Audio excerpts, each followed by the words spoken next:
Alright, so welcome back everybody! For those who are wondering why the video just suddenly is showing Sonic in Winter Wonderland. It's beautiful. I love ice. I like the atmosphere around ice levels. Anyway, this is Tales Faraga, and we're playing Sonic Advance. I almost forgot what we were playing here. So anyway, I really do like the atmosphere behind ice levels though, and I don't know, I think this is actually the game. Well, first off, this is the game that made me completely fear underwater levels. Because honestly, this was the first Sonic game in which I played through an underwater level. Now, I understand that there were underwater levels in the Game Gear ones and stuff like Labyrinth Zone of Sonic 1 Master System, and Sonic 2 had like Aqua Lake Zone or something like that.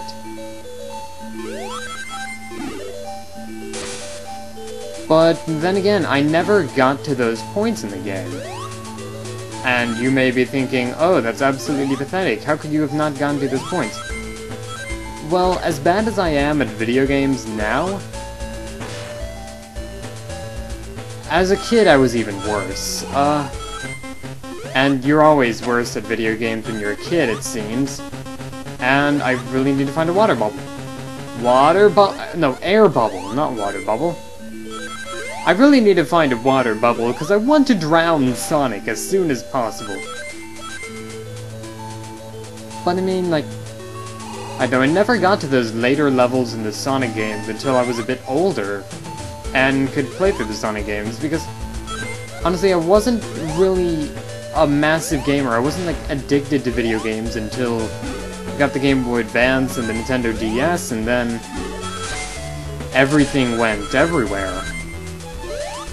Alright, so now we have 100 rings. Should make up for the life we lost against the Casino Paradise boss. Like, I don't know, I never really grew up with video games. Then again, I never really grew up on violent video games as well, but video games I did play usually weren't violent. There were a couple of exceptions where, well, not really exceptions to the violence rule, but I mean, well, I guess they were kind of violent, or at least, I don't know, there were some games that I played later in my life that were a bit bloody and stuff, like Tony Hawk's Pro Skater 4. There was blood everywhere in that game, like when you wiped out and stuff, and, well, the same could be said of actual skateboarding too, but I mean, and back when I was a little kid, I was actually really afraid of the game and stuff. Like, I was squeamish around blood, and I still kind of am, but I mean, I'm a bit better about it at least, but like, I don't know, I still don't see why games have to be so bloody and violent all the time. I mean, you can have fun without resorting to murdering everything in sight. Now, I'm not going to say that we should put a ban on all violent video games altogether. That's not what I'm saying. I'm just saying that maybe we can cut down on it a bit. Offer games that are deeper and better well-designed, and not just violence for violence's sake. Now, I understand that games are trying to be a bit more serious and a bit less cartoonish and stuff, because we're trying to prove that video games are a medium that has improved and matured over the years, and I get it, guys. Video games have matured, but that, I mean, they've matured and advanced, but I don't think it needs to have quite the amount of violence in a lot of mainstream games. Anyway, coming up to the fourth boss here, the underwater boss, and actually I'm going to take this as an opportunity to turn the lights on.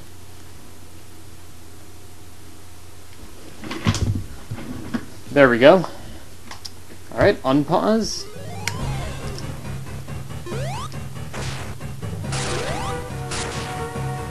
Now,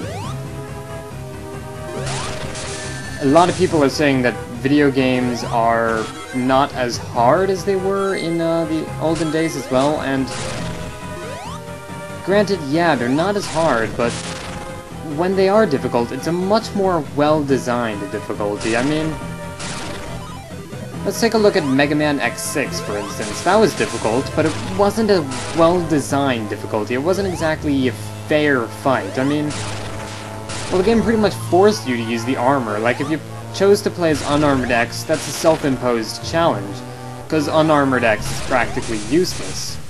Now, I realize in all the X series, Unarmored X is supposed to be kind of useless, but I mean, he's supposed to have some kind of use in the beginning.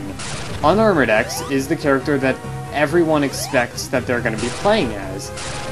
But Mega Man X5 and X6, now I'm not going to hate on X5 too much, because I actually kind of like X5. Oh, right, you can do the air dash too. But I mean, like, Mega Man X6 just... Why? Why does Mega Man X6 exist? That's what I'm asking. X6 had absolute crap level design. The bosses weren't really interesting in X6 either. I mean, X6's saving grace was its soundtrack, but I mean, like, even that has its limitations sometimes. Okay, so let's... Haha! Okay.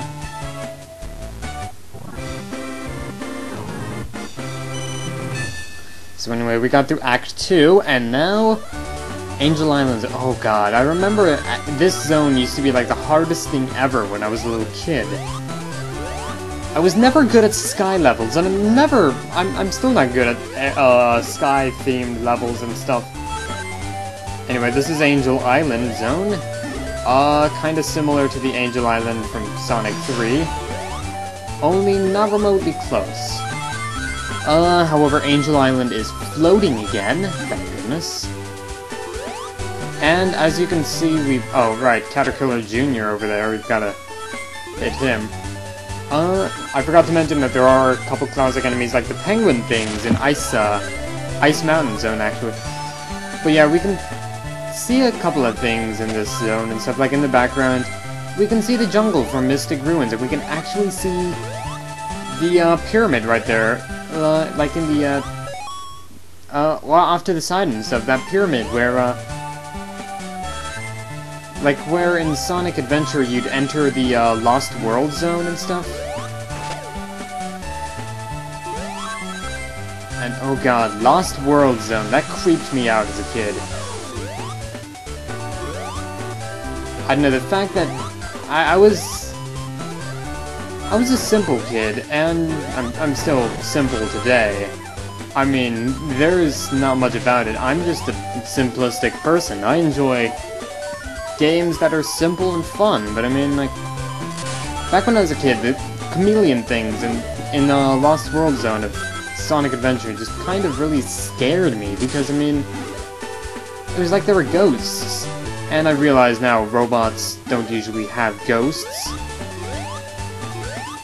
Though it's probably still possible. Alright, so anyway. Can't go up there, so we need to do a bit of platforming. These levels are a bit more into the technical, you have to slow down sometimes kind of platforming.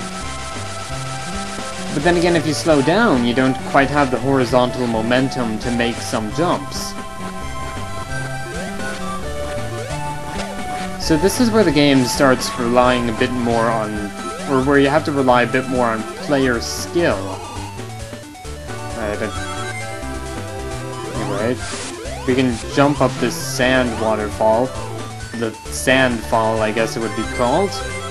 And go up here. Bounce.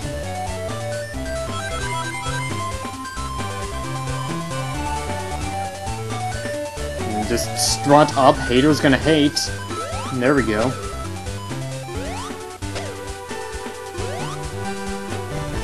Yeah, we can break through that wall and discover a secret! Jump. Well, it's not really much of a secret because it leads to the end pretty much, but hey, you know?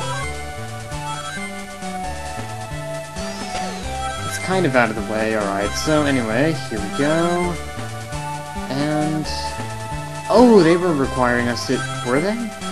Were they requiring us to ride? Oh, no, here's a platform we can ride. Skablam! But the levels are also getting longer this late in the game, and I'm gonna see if I can wrap up Sonic's adventure. Not Sonic Adventure, but I mean Sonic's adventure in this video and stuff. But I mean, the levels are getting a bit longer because... And part of it is because I just have to be a bit more cautious.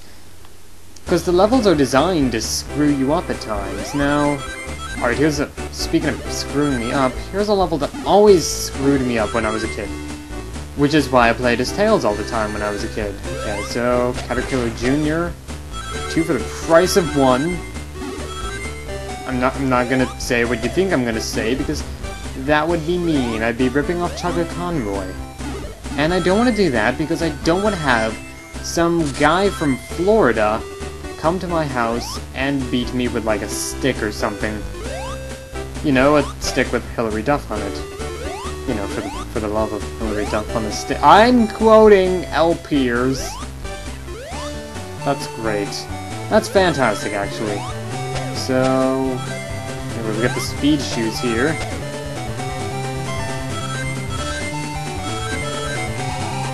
Anyway, come on, Dolly! Papa needs a new pair of pants! Okay, so we're gonna spring... And this section also gave me a lot of trouble as a kid, and... for good reason. I mean, we're above a bottomless pit of death.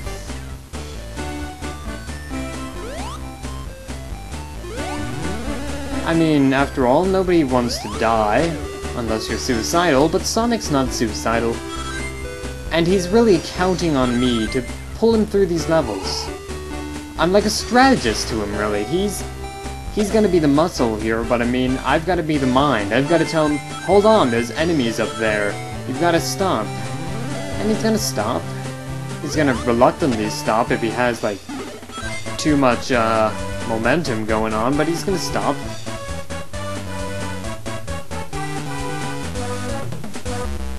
He's gonna stop by dying.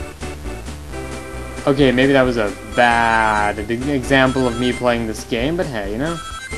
Mistakes, they happen, they happen. What's that, like, second death of this game? Anyway, this game is kinda easy.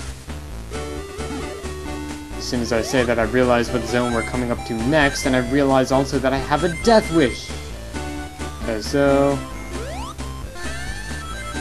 I never could get the air dash thing right. You can double tap in mid-air, like double tap a direction in order to air dash, but the controls are kind of finicky, and I'm playing this on a PlayStation 3 controller, as I always am, which means I don't always have the best control. Now, I'm not gonna bash Sony for its D-pad or anything, because honestly, it has a perfectly good D-pad. I mean, it's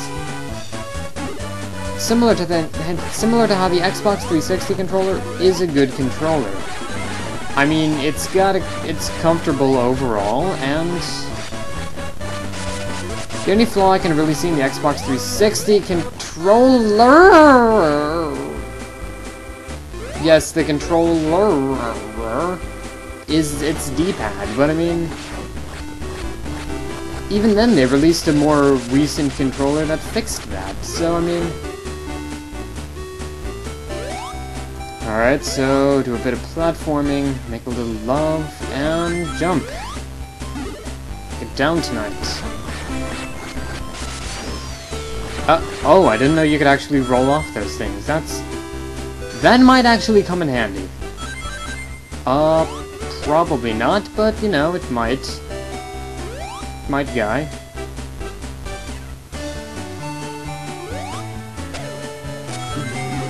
Alright, so we're coming up on the boss here.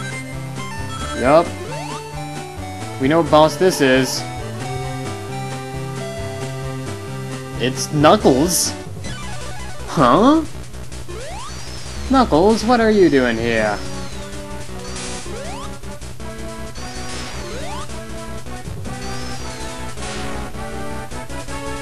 Is it really Knuckles, though?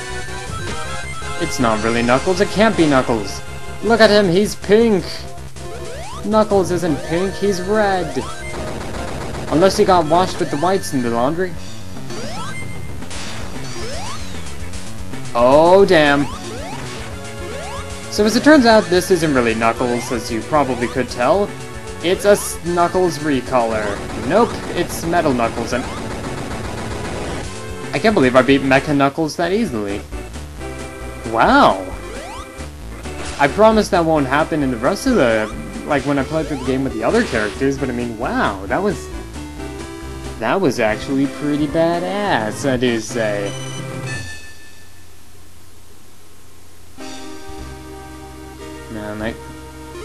Alright, I'll do this level because it's a bit long, but I'm gonna save the last level for the next episode, actually.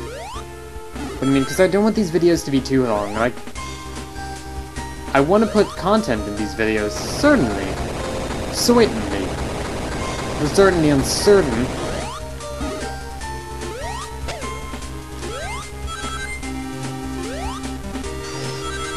I mean, anyway, this zone... This zone was the epitome of hard back when I was a little kid. Like, first off, I love this zone's music. I'm not gonna lie, this probably has one of my favorite Sonic musics of all time. If not the best. Though possibly that could just because I'm biased towards this game because it's my childhood.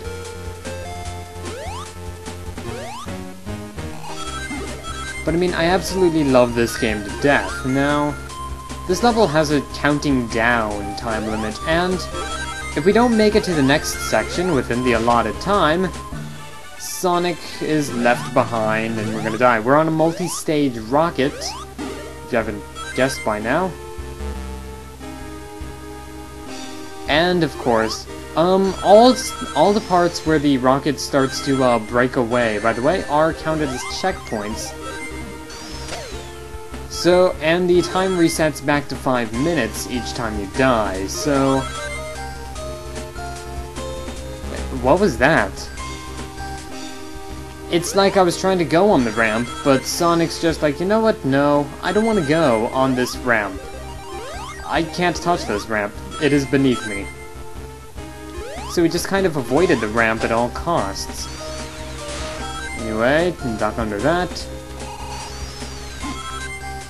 Do I need to be rolling for that? No, I shouldn't need to be rolling for that.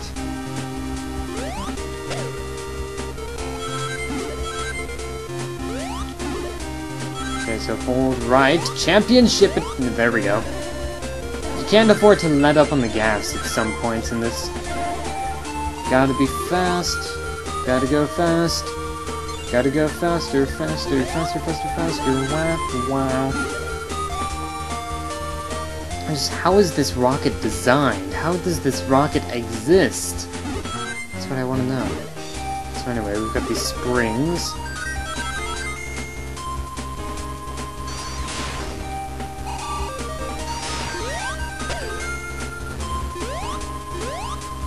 And like, I like this game a lot more than I like some of the other more highly rated Sonic games, like say Sonic Rush and stuff. And partially it's because of my childhood, but also because I like the level design in this game, I really do. I'm not gonna say that Sonic Rush's level design was terrible, because it really wasn't. Sonic Rush was challenging in its own ways, and... to be honest, it's got some of my favorite levels, and especially level music, out of any of the Sonic games. I mean, well, that might be because Hideki Naganuma is a freaking god at making soundtracks. God of Soundtrack, Chains of Olympus. But I mean, like...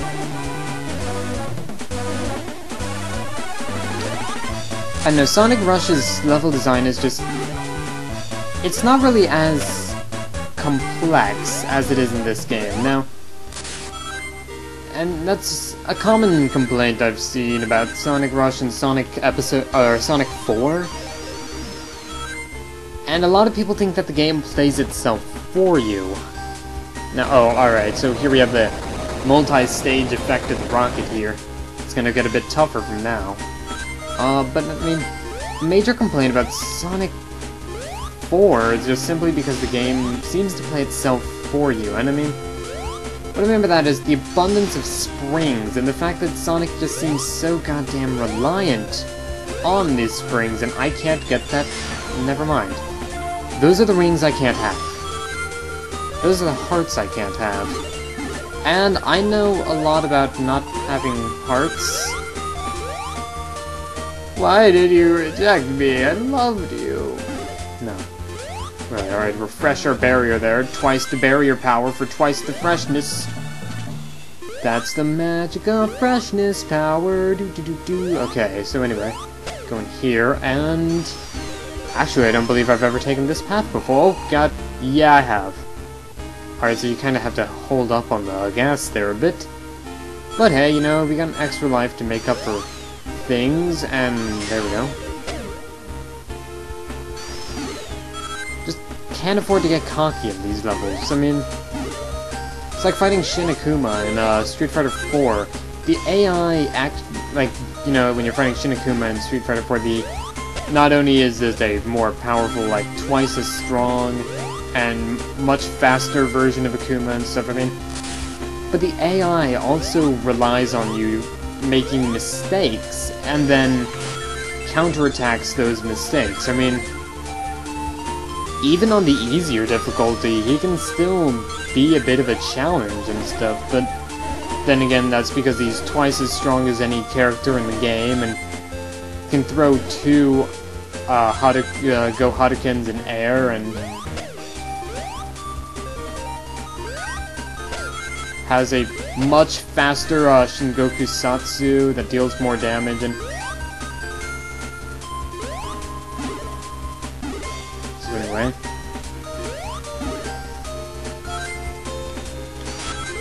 And the thing about Sonic, these levels is just, you have to be brave, but you can't afford to be stupid. You know, you can't afford to be stupid. Now, which means you gotta really get the level layouts down. Get the level layouts down pat and stuff. Otherwise you're not gonna make it.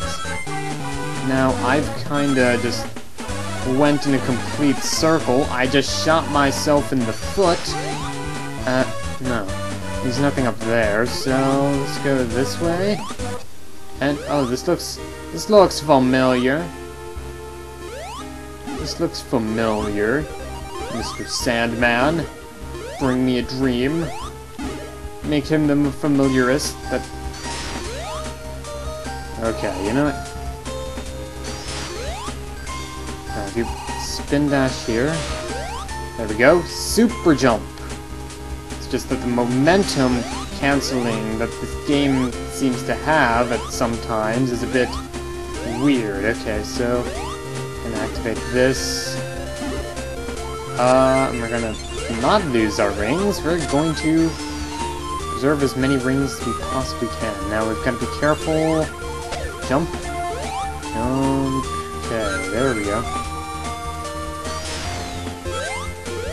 And now I know a lot of people don't want to see me going through this carefully. They want to see me going through this quickly, because it's a Sonic game, and you want to be quick during Sonic games.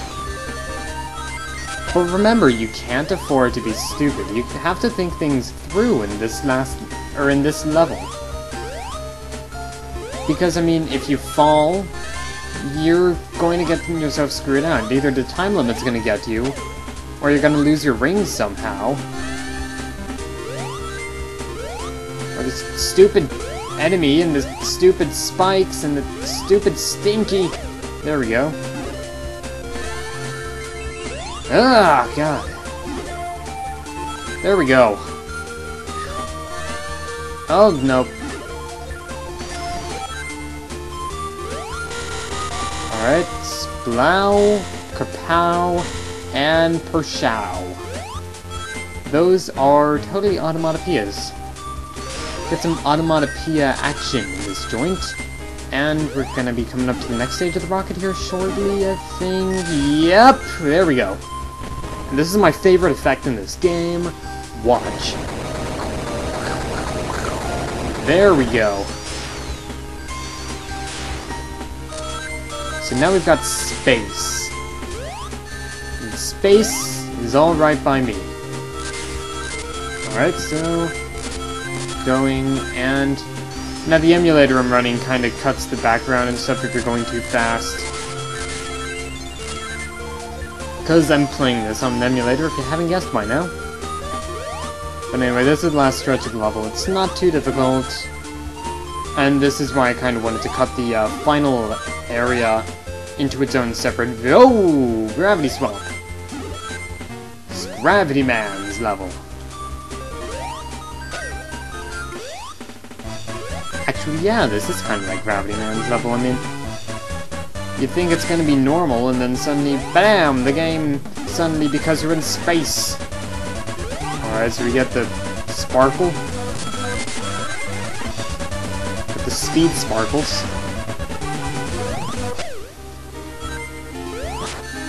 And, oh, what was that?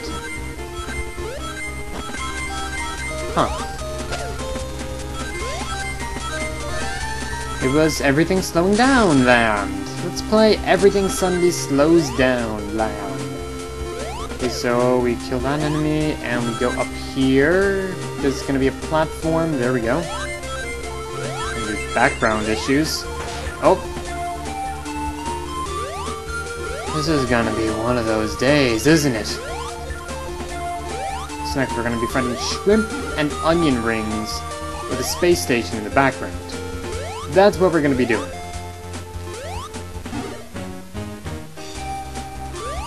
When did this game go from a game called Sonic Advance to a game about fighting shrimp and onion rings? Alright, no really. I should stop quoting JonTron, or else he's going to sue me. He's going to sue me with a rock. Yes. Because rocks can certainly... I mean, have you seen Rockington? I mean, Rockington is just a badass, and he doesn't care. Because, you know, he's solid, man. Solid as a snake. Meanwhile, I suck at platforming. There we go. I just killed the enemy, so now it's gonna be a bit easier.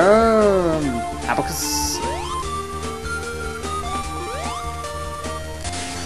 Okay, you know, I've been listening to a couple of, like, the Sirius XM radio stations, because my mom's car gets, well, we do get, FM radio now because we've attached the antenna.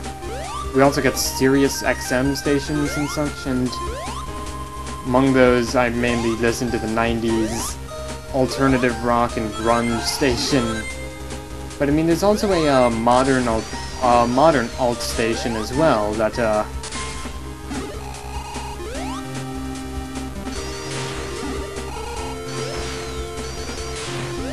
and they play a couple of songs that normally I wouldn't...